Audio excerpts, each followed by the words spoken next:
E aí, gente, vamos lá? Dando continuidade, agora a Argentina, né, como eu falei, o nosso vizinho, é um país que já teve disputas políticas consideráveis com o Brasil, né, para vocês terem uma ideia, só recuperar na nossa memória a famosa Guerra Cisplatina, né, que resultou na independência do Uruguai. Teve participação argentina porque eles deram apoio aos uruguaios, né? E depois tem a questão platina, né? Que aí aparece a figura de Juan Manuel Rosas, né? E aí esse cenário, né, político revela uma disputa por hegemonia entre os dois principais países da América do Sul, né? Mas vamos lá. A Argentina, para vocês terem uma ideia, ela tem uma independência bem mais precoce que a nossa, né? Enquanto o Brasil está assistindo, está vivendo aí seus 2 primeiros anos de presença da família real portuguesa em nosso território, a Argentina, através da Revolução de Maio, né, alcança sua independência em 1810. Então, né, vocês vejam que a Argentina ela alcança prematuramente essa independência. Mas por que isso, né? É o mesmo cenário, tá, do México, ou seja, enfraquecimento político da Espanha, ou seja, da metrópole, né? E aí as elites coloniais se aproveitam desse cenário para poder alcançar, né, promover essa independência. Acontece que, como no México, como no Brasil, né, a Argentina ela não tem uma uniformidade. O que eu quero dizer com isso? Algumas províncias se destacam mais que as outras, né? Buenos Aires, por exemplo, é a mais importante província porque desde o período colonial ela tem uma posição de destaque, né? Primeiro que na foz do Rio do Prata, né, o principal ponto de entrada das mercadorias vindas da Europa para o continente americano, mas nesse caso para as colônias espanholas, localizadas aí no Vice-Reino do Prata, né? Vai ter uma importância significativa em termos de comércio com essas várias regiões. Então Buenos Aires se destaca, tanto é que eu coloco aqui essas disputas internas entre Buenos Aires, a província de Buenos Aires e as demais províncias. Por quê? Porque após a independência, Buenos Aires centraliza o governo, né? E é interessante que nessa forma, nesse arranjo político que se desenha, né, na América do Sul, né, a figura dos caudilhos. Quem são os caudilhos? Os caudilhos são lideranças político-militares, né, grandes proprietários rurais, que exercem influência regionalmente. Então é o coronel? Mais ou menos. Acontece que o caudilho ele tem uma capacidade militar que o coronel brasileiro não tem. Ele tem uma liderança militar, ele é muitas vezes um militar, é um militar e grande proprietário. Tá? Até isso é uma herança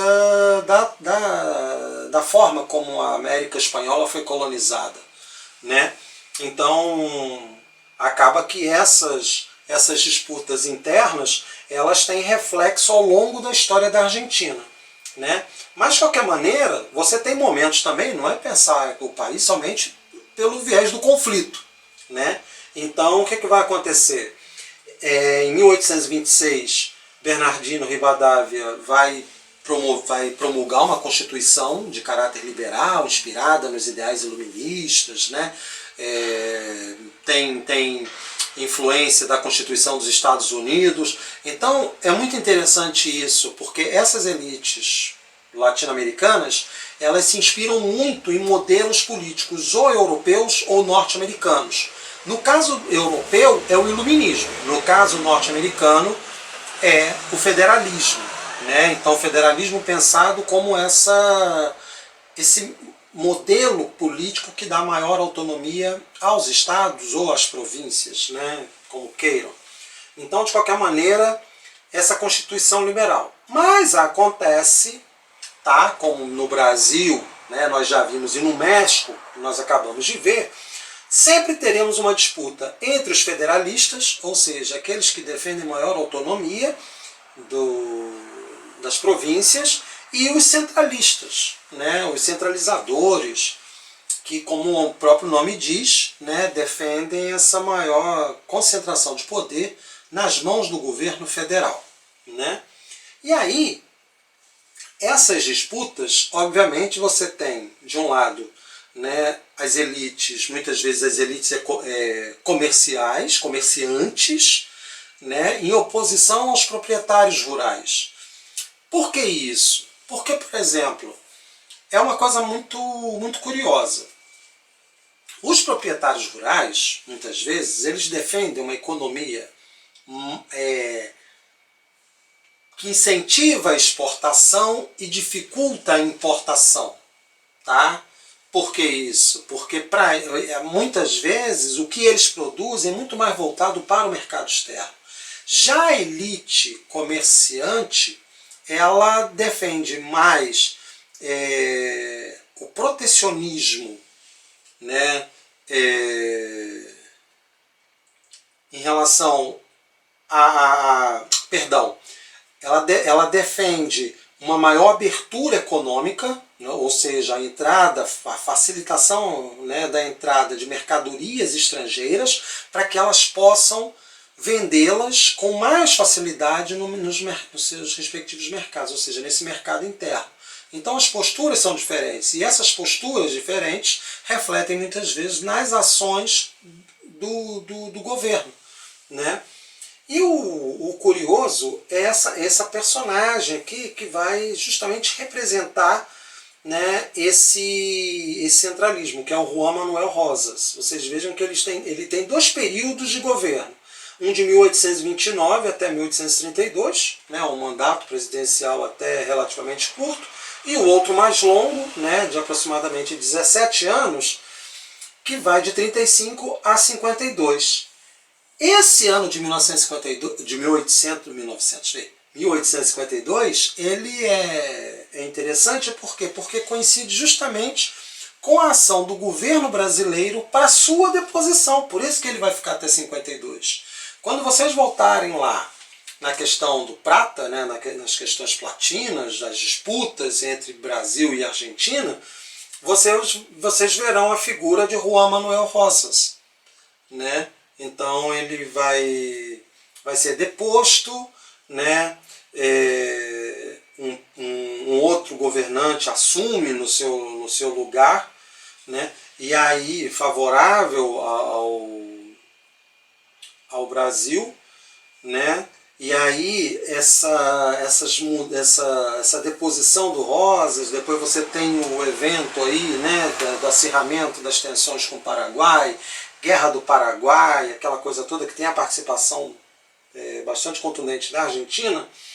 E aí, depois dessas turbulências políticas, dois indivíduos, né, embora pertençam a campos distintos do cenário social, o Domingos Sarmiento, ele é um intelectual, tá?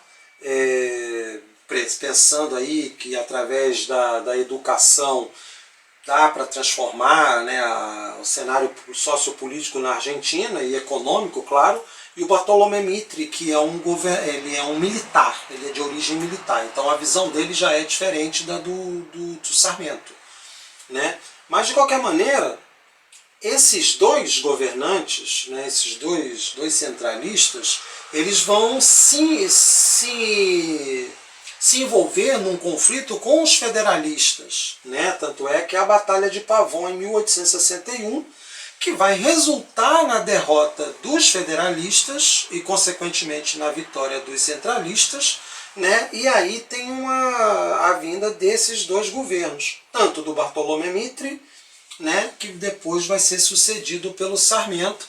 E o Sarmiento, como eu disse, vai dar um grande impulso, né, um grande incentivo à educação, porque ele entendia o seguinte, né, e aí exatamente pela sua origem, né, um sujeito que é um intelectual, um acadêmico, né, e aí ele acredita que a educação é o caminho mais seguro, né, e esse é engraçado que é um discurso que que até hoje conquista muita gente, né? E de fato, sem dúvida, a educação tem um papel importantíssimo nesse processo, que ele acreditava que a Argentina tinha condições, né, ampliando, né, a educação aos seus cidadãos, teria condições de avançar e se tornar uma grande potência na América do Sul. Né? Então, assim, o que nós vimos agora, lógico, mas não trabalhamos com outros países, né? Não, até porque assim, é muito interessante centrar o foco desses outros países no século XX, já em contextos diferentes, do que trazer, né, as suas respectivas histórias nesse momento do século XIX. Tudo bem, gente? Espero que vocês tenham gostado. E aí, vamos lá, tá bom? Um beijo grande para vocês e até a próxima.